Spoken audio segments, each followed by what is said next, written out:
This entire topic is on motion and force. Two ideas that do not immediately draw attention to themselves because they are so much a part of our everyday lives that they are nearly invisible. And there is so much that could be said in this topic. But for everything that could be said, there are certain things that must be said. In particular, we must not overlook the life of a man who, with very little debate from any part of the scientific world, is considered to be the greatest scientific genius of all time, and almost universally acknowledged as the single greatest contributor to how we view the modern scientific world. Sir Isaac Newton.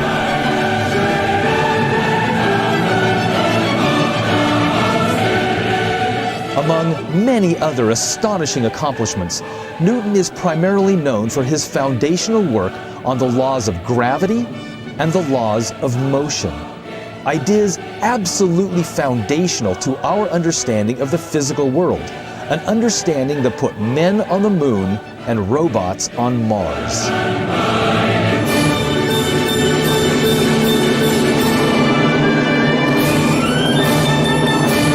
Newton was born on Christmas Day in 1642, the very same year that Galileo died. His mother, Hannah, reported that Isaac Newton was born prematurely and was so small he could fit inside a quart mug.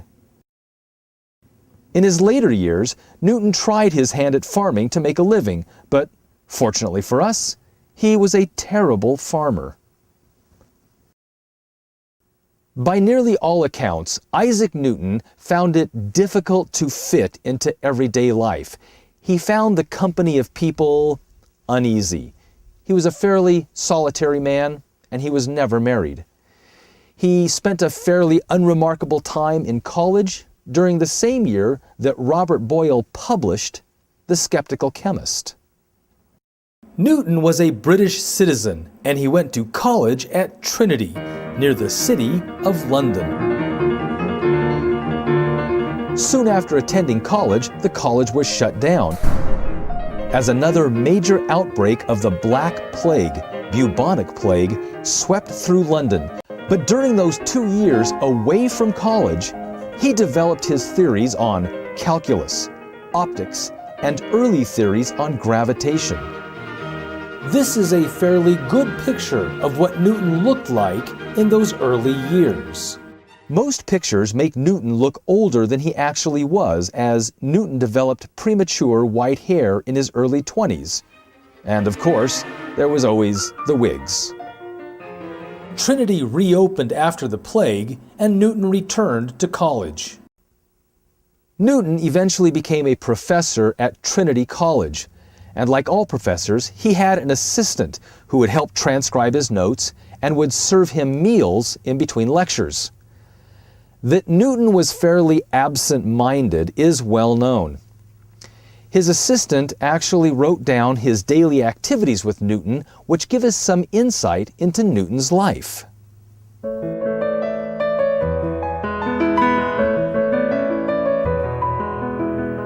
I never knew him to take any recreation or pastime, either in riding out to take the air or walking, bowling, or any other exercise, whatever, thinking all hours lost that was not spent in his studies, to which he kept so close that he seldom left his chamber. As a professor, so few went to hear him, and fewer still understood him, that ofttimes he read to the walls. So intent, so serious upon his studies, that he ate very sparingly. Nay, ofttimes he had forgotten to eat at all, so that going into his chamber, I have found his food untouched, of which when I have reminded him that he had a meal, he would reply, "Have I?" And then, making his way to the table, he would eat a bite or two standing up, for I cannot say I ever saw him sit at a table by himself. He very rarely went to bed until 2 or 3 of the clock, sometimes not until 5 or 6, lying about 4 or 5 hours, especially at spring or fall. the fire scarcely going out either night or day until he had finished his chemical experiments, in the performance of which he was the most accurate, strict, and exact. What his aims might be, I was not able to penetrate into, but his pains, his diligence at those set times, made me think that he aimed at something beyond the reach of human art and industry.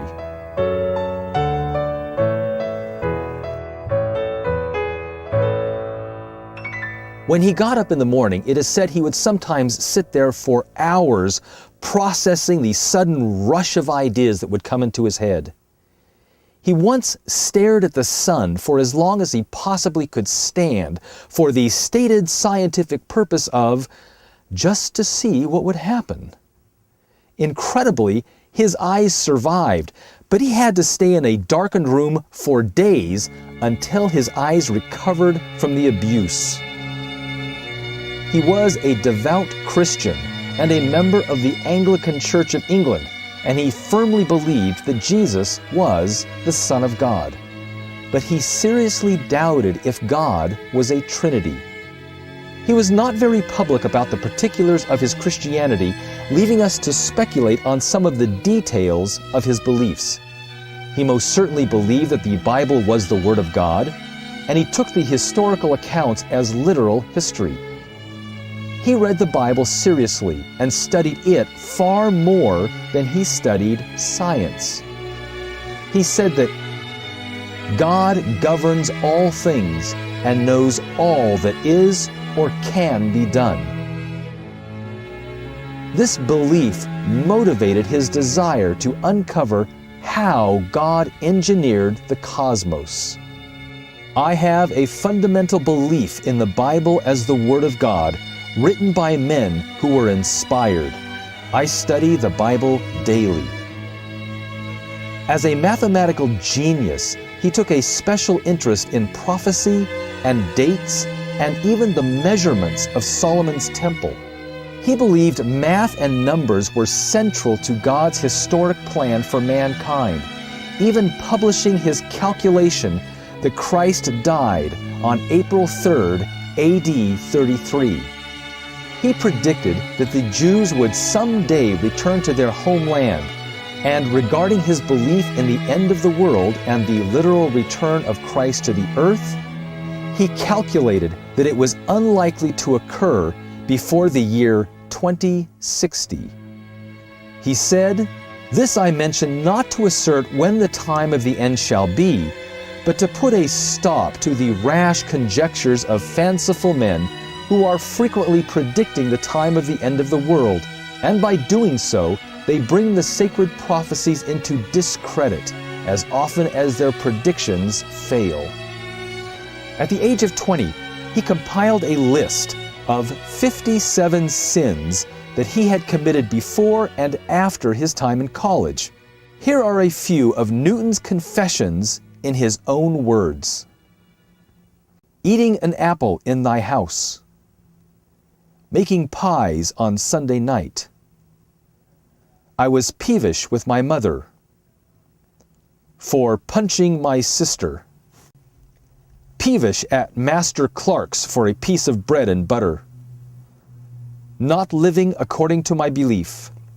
Threatening my father and mother to burn the house down over them.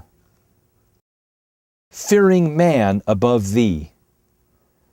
For beating Arthur Storer. Stealing cherry cobs from Edward Storer and denying that I did so. Caring for worldly things above God. Gluttony. Using Wilford's towel in order to keep my own clean. Putting a pin in John Key's hat on thy day in order to prick him. Neglecting to pray. Not loving thee for thy goodness to us. On his personal finances, we read that he spent 8 shillings on a pair of shoes, 3.6 shillings on a compass, and 16 for a magnet.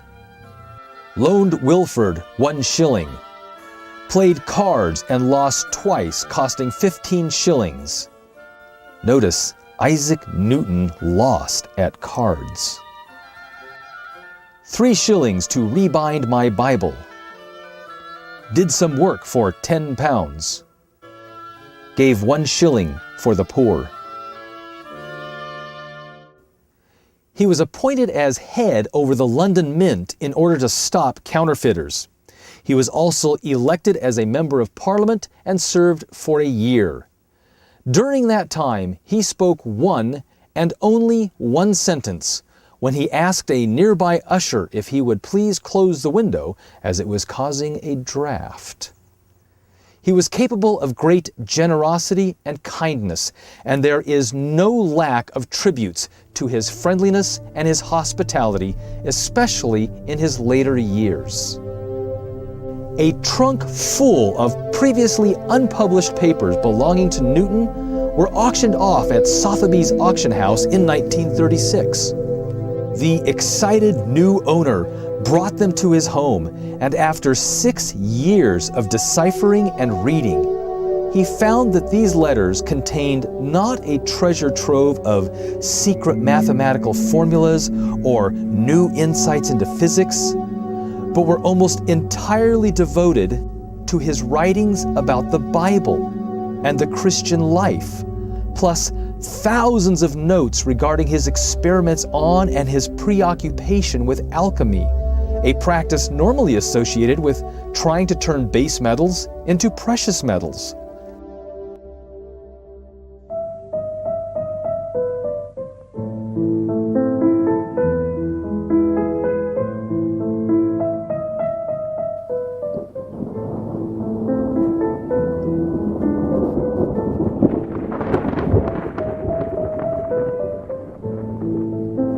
When he turned 50, he suffered a nervous breakdown, and for a year, called Newton's Black Year, he suffered severe mental depression. He found himself confused and further withdrew from friendships. He lost his appetite and experienced severe insomnia, unable to sleep. However, Newton recovered reasonably quickly, and he wrote letters of apology to his friends and was back at work within a few months. In the late 1970s, historians and chemists managed to obtain a piece of Newton's hair. An analysis revealed mercury poisoning 40 times the normal level, pointing to this short-lived year of depression as a result of acute mercury poisoning.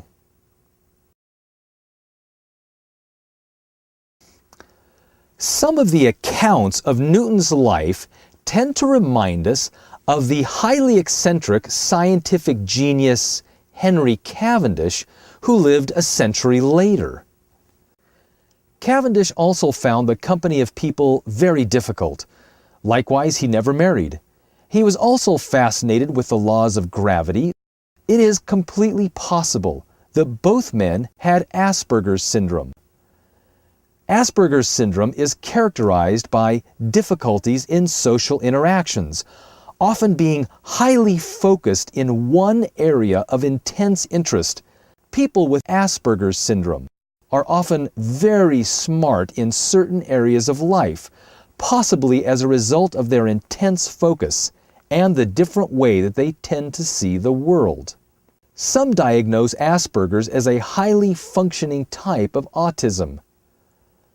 Other well-known scientists who seem to fit this description as well include Marie Curie, Albert Einstein, who we will talk about later, and Galileo.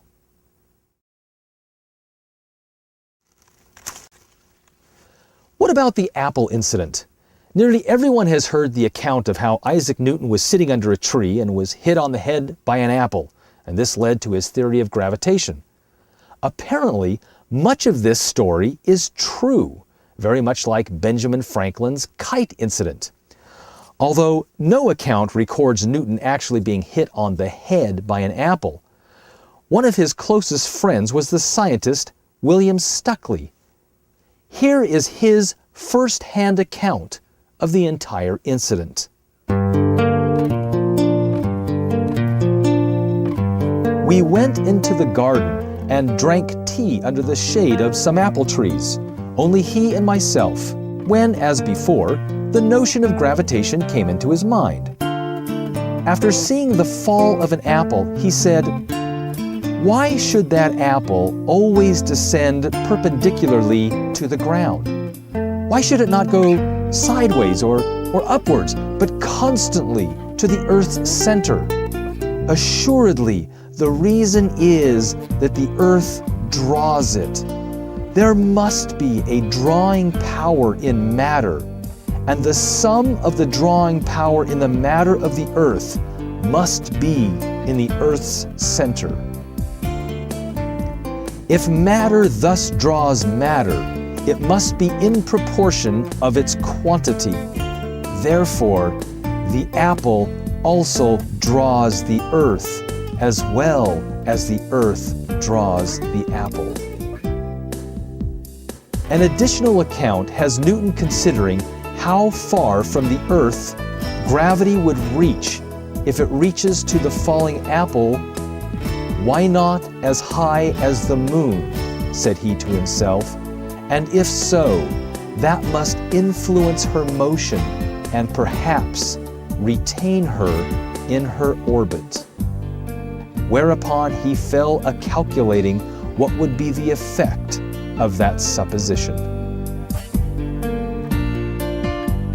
This apple tree grows outside of the main gate of Trinity College, Cambridge, below the room where Newton lived and where he studied.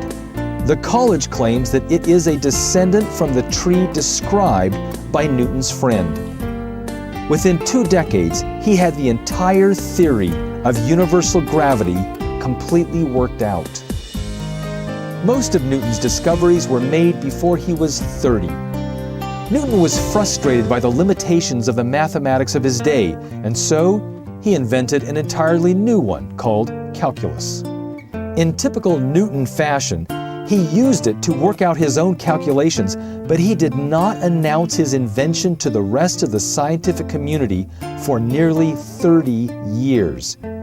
He did the same thing regarding his astonishing groundbreaking work in spectroscopy and optics, choosing not to reveal the results of those discoveries for nearly 3 decades.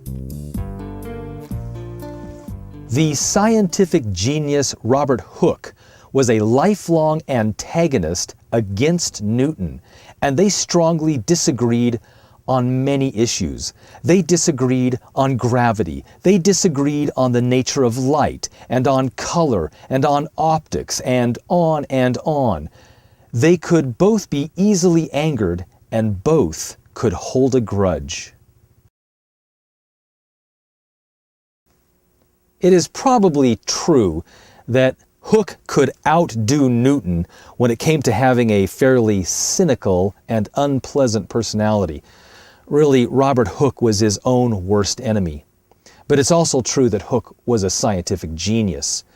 Newton once told the fairly short and hunchbacked Robert Hooke, he said, quote, "If I have seen further than other men, it is because I have stood on the shoulders of giants."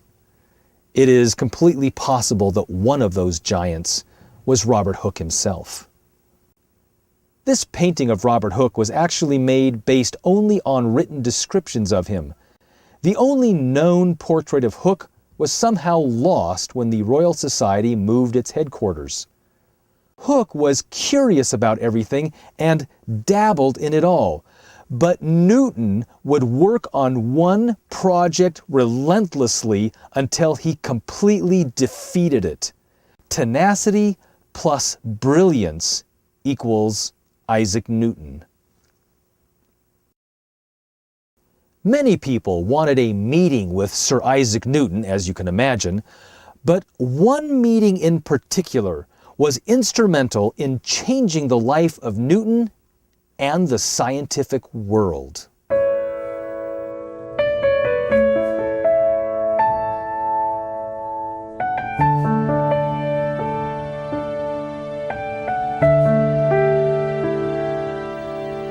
In 1684, the English astronomer Edmund Halley, for whom the famous Halley's Comet was later named, paid a visit to Newton. Newton was actually flattered that the astronomer would come and see him, and they chatted about many things, including the inverse square law. The inverse square law simply states that if you move two things twice as far from each other, the power between the two of them doesn't get twice as faint, it gets 4 times as faint. That's the squared part. Take a light that's 2 feet away and move it now 4 feet away. The light is now 1/4 as bright as it was before when it was closer. Inverse square law. Halley wanted to know what Newton thought that the path of a planet would be if the inverse square law was applied to their attraction to the sun. Halley couldn't figure it out, but without hesitation, Newton told him that the path would be an ellipse. Halley asked Newton how he could be so certain so quickly, and Newton told him that he had previously penciled it out when he had thought about it earlier. Halley was astonished and overjoyed and asked to see the calculations. Reluctantly, Newton rifled among his papers, looking here and there for where he might have tossed the paper, but shrugged that he couldn't find it. To Halley, this was incredible. To him, it was like hearing someone announce that they had discovered a cure for the Black Plague that was ravaging London, but forgot where he had put the formula. Halley was forced to leave without the written proof, but Newton promised to redo the calculations and send them to Halley in London. Halley waited months for the calculations and thought that Newton had forgot about it. But Newton hadn't. What Halley couldn't have known was that as soon as he left Newton, Newton started doing the recalculations immediately, but he was dissatisfied with the precision of the math. And so he spent the next 11 months perfecting the calculations in a 9-page manuscript which he eventually sent to Halley in London.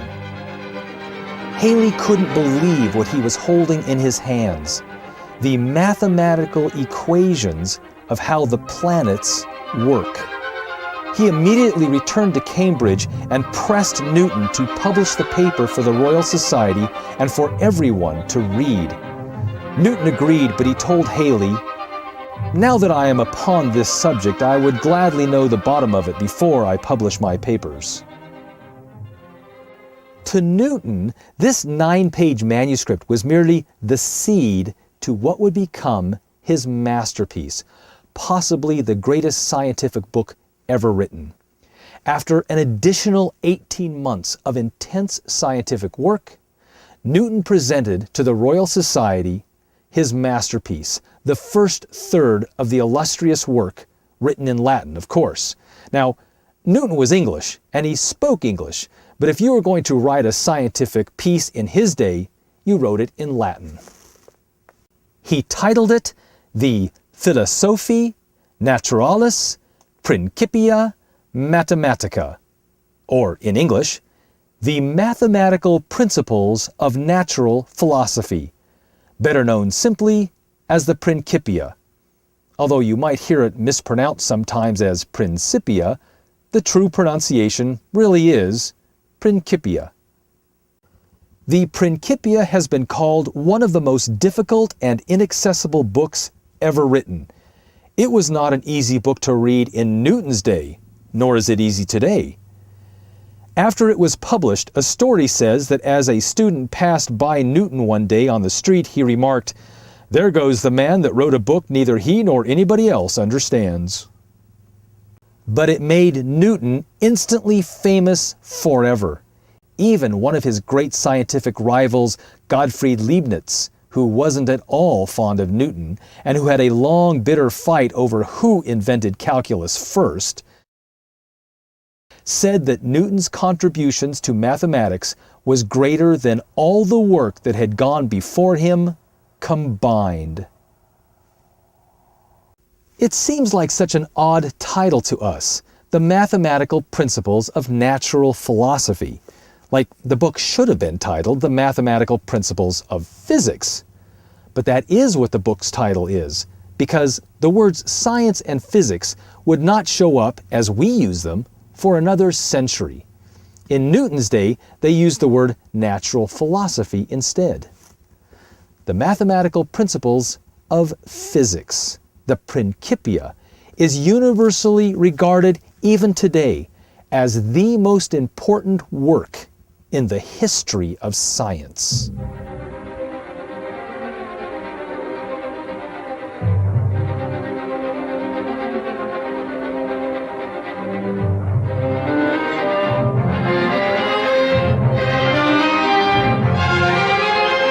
Those who read it likened it to revealing the mystery of what is behind the face and hands of a massive cathedral clock.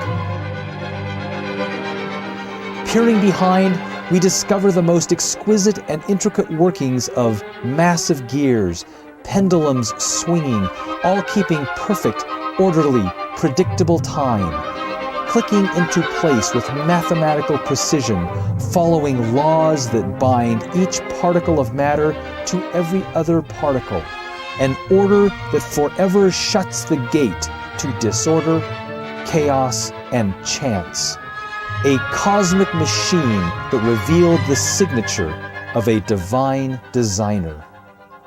3 individual books make up Newton's Mathematical Principles of Physics, the Principia. They describe and mathematically define the law of universal gravitation and 3 laws of motion. By expanding gravity across the entire universe and into every object, Newton brought unity between the great planets in space and the humble apple in a garden.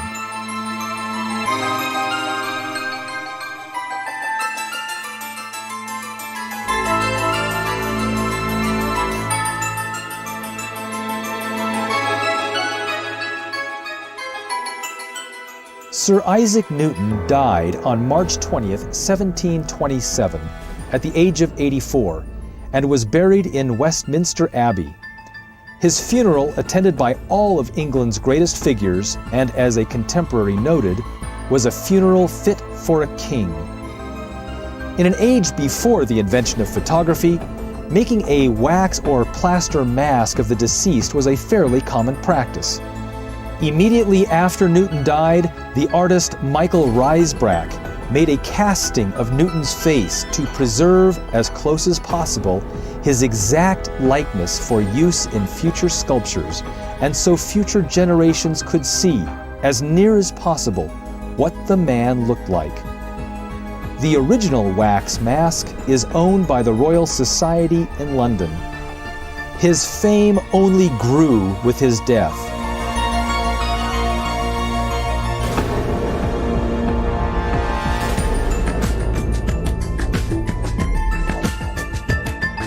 Not everything he wrote had equal or lasting triumph. His writings on alchemy and theology are all but forgotten by nearly everyone but historians. But his discoveries on gravity and motion were lasting victories that had no equal for over 300 years and perhaps never will. He was the greatest scientist that ever lived. More than any other person, Newton was single-handedly responsible for laying the groundwork in classical mechanics, optics, and even mathematics. Landing man on the moon? Don't look to Einstein. It was all done with Newton's physics, with Newton's law of universal gravity and 3 laws of motion. And it is to those 4 theories that we now turn.